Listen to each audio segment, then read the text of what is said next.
சான்றோர்களே, பெரியவர்களே, என் அன்பு கூட்டாளிகளே, என் பெயர் ஆடிக் சக்கரவர்த்தி. நான் வங்காளத்துல ஒரு குக்கிராமத்துல பிறந்தவன். அப்போ எனக்கு 13 வயசு. நானும் என் தம்பியும் எங்க அம்மாவோட எங்க சிற்றூர்ல இருந்தோம். எங்க அம்மா ரொம்ப சிரமப்பட்டு எங்களை வளர்த்தாங்க. எனக்கு விளையாட்டுன்னா கொள்ள ஆசை. நான் ஒரு தூண்டிலும் ஒரு பணம் காத்தாடியும் வச்சிருக்கேன். பசுமை கொஞ்சம் வயல்வெளியில மழை முழங்குற ஆத்துக்கரையில நாங்க விளையாடிக்கிட்டே இருப்போம். நான் பணம் காத்தாடியை பிடிச்சுக்கிட்டு ஆத்துக்கரையோரம் நான் ஓடுவேன். என் நண்பர்களும் அப்படியே ஓடி வருவாங்க. எங்க விளையாட்டுக்கெல்லாம் நான் தான் ராஜா. ஒரு நாள் ஆத்தங்கரையோரம் ஒரு மரக்கட்டையை பார்த்தேன். அந்த மரக்கட்டை பாய்மரம் கட்டுறதுக்காக யாரோ படகோட்டிங்க அங்க போட்டு வச்சிருந்தாங்க. எனக்கு அந்த மரக்கட்டைய தள்ளணும்னு ஆசை. என் நண்பர்களோட அந்த மரக்கட்டைய தள்ள முயற்சி பண்ணேன். ஆனா என் தம்பி அதுக்கு முட்டுக்கட்டையா இருந்தான். எப்பவுமே எனக்கு என் தம்பி முட்டுக்கட்டை தான். அவன் செய்யற குடும்பங்களுக்கெல்லாம் நான் தான் பொறுப்பு. நான் செய்யற ஒரு சில நல்ல காரியங்களுக்கெல்லாம் அவன் தான் பொறுப்புன்னு சொல்லி பீத்திக்குவான். நான் என்ன பண்ணோம், எல்லாரும் என் நண்பர்கள் எல்லாம் அந்த மரத்தை தள்ள முற்பட்டோம். அப்போ அவன் என்ன பண்ணான் தெரியுமா, ஓடி வந்து அந்த மரத்து மேல உட்காந்துக்கிட்டான். ஒரு பையன் போய் என்ன கூட விளையாடிக்கிட்டு நண்பன் போய் அவனை அதுல இருந்து எந்திரிக்க சொன்னான். அவன் முடியாதுன்னு சொல்லிட்டான். அசையவே இல்லை. எல்லாரும் அவனை அங்கிருந்து அசைக்க பார்த்தாங்க. அவன் குடும்பம் மாதிரி அந்த மரக்கட்டையை பிடிச்சிக்கிட்டு இருந்தான். எனக்கு அவன் செய்யற செயல் எனக்கு பிடிக்கவே இல்லை. எனக்கு கோபமா வந்தது. நான் போய் எழுந்துடான்னு சொன்னேன். ஆனா என் வார்த்தையை அவன் மதிக்கவே இல்லை. அவன் பண்டிதர் வீட்டு மாமணி மாதிரி நடந்துக்கிட்டான். வானத்தை பார்த்து ஏறாம சிரிச்சான். என் நண்பர்கள் முன்னால எனக்கு ரொம்ப அவமானமா இருந்தது. எனக்கு ஆத்திரமா வந்தது. நரமெல்லாம் படைச்சது. அவன் அறையாம நினைச்சேன். ஆனா என்னோட யோசனையை மாத்திக்கிட்டேன். மறுபடியும் யோசிச்சேன். சரி, இப்ப எனக்கு ஒரு யோசனை வந்து என் நண்பர்களோட சேர்த்து அந்த மரக்கட்டியோட அவனை ஆத்திர தள்ளி தள்ளலாம்னு நினைச்சோம். எல்லாம் என் நண்பர்களோட சேர்த்து அந்த மரத்தை தள்ள ஆரம்பிச்சு. எல்லாரும் கத்தி தள்ளணும். ஆனா தம்பி பேரு மாக்கண்டா. அவன் கீழே விழுந்துட்டான். நான் தம்பி தானே அப்படின்னு சொல்லி அவனை தூக்க போடும்.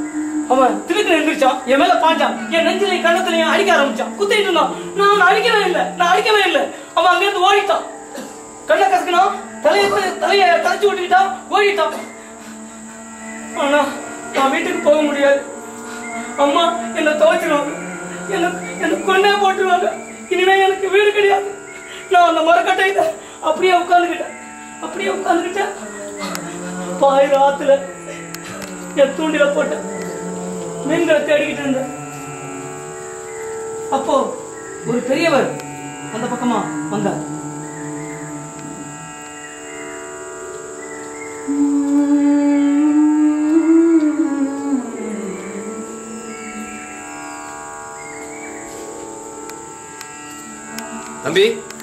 தம்பி, இந்த பக்கம் சக்கரவர்த்தி தேர் ஏதாவது இருக்காப்பா? அதான் அந்த பக்கங்க. எந்த பக்கம்? அந்த பக்கம் தாங்க.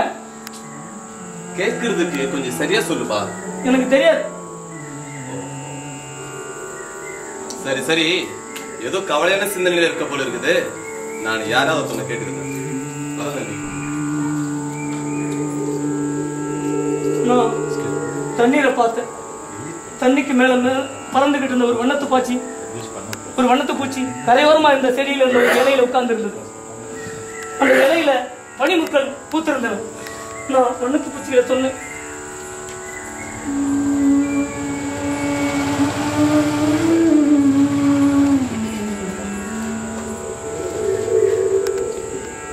இலைகளில் பூத்திருக்கும் பஞ்சு முட்கள் உன்னை குத்தாதா வண்ணத்து பூச்சி? பகலெல்லாம் அழுகிறாயே, இரவு வந்தால் எந்த வீட்டுக்கு போவாய்? அந்த வண்ணத்து பூச்சி, வீட்டுக்கு போகும் வரை எனக்கு ஆயுள் இல்லை. இருக்கும் வரை பரப்பேன். இலைகளில் இலைப்பாருவேன். பூக்களில் பசியாடுவேன். நான் எதையோ நினைத்துக் கொண்டே இருந்தேன். அப்போது சக்கரவர்த்தி தெரு வேலைக்காரன் பாகா வந்தான். அவன்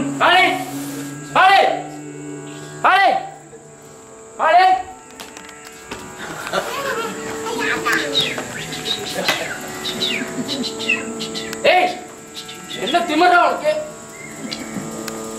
சரி, சக்கரவர்த்தி வீட்டு புள்ள நினைப்பா உனக்கு? உன்னை அவங்க அம்மா தேடிட்டு இருக்காங்க. என்ன பண்ணிட்டு இருக்கீங்க? நான் வர முடியாது, போய் சொல்லு. அம்மா கூப்பிடுறாங்க வாடா. நான் வர முடியாது, போய் சொல்லு. அம்மா கூப்பிடுறாங்க வாடா. வர மாட்டேன்னு சொல்றேன்ல.